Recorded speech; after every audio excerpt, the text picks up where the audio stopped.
Here's how I use ladders to build muscle and conditioning for calisthenics skills.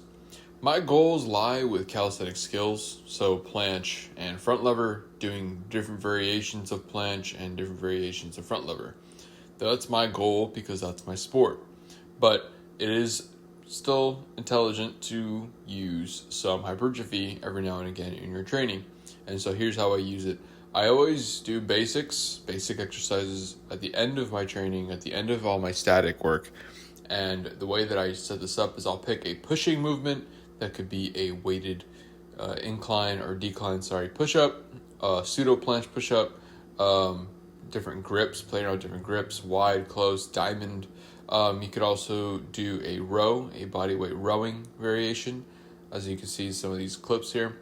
And an ab exercise that could be hanging leg raises, some sort of knee ups, GHR sit up. I like that a lot.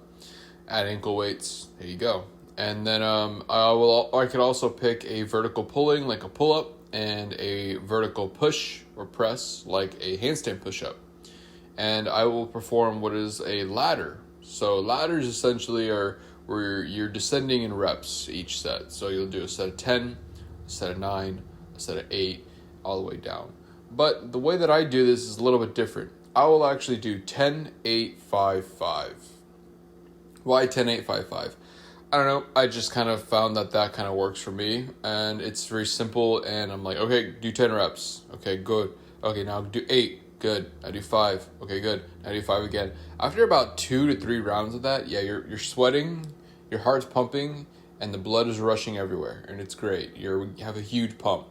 Not only that, but the way you can progress the overload with this is by measuring your time. See how fast you can complete each round of 10, 8, 5, 5. And if you're able to complete it within a certain, let's just say it takes you 3 minutes, but then over time it takes you about a minute and a half only to do that in one round. And then you see how you do for each round. I wouldn't do more than 3, in all honesty, because they're pretty brutal. So give it a shot. 10, 8, 5, 5. Measure how fast you can do it, and then try to beat that time each time you train. And that's pretty much how you can progress the overload. If over time it's getting you get down to a minute and a half, you're like, shit, now I've kind of hit the ceiling in the wall here. Add weight, add a weight vest, add a dip belt. There you go.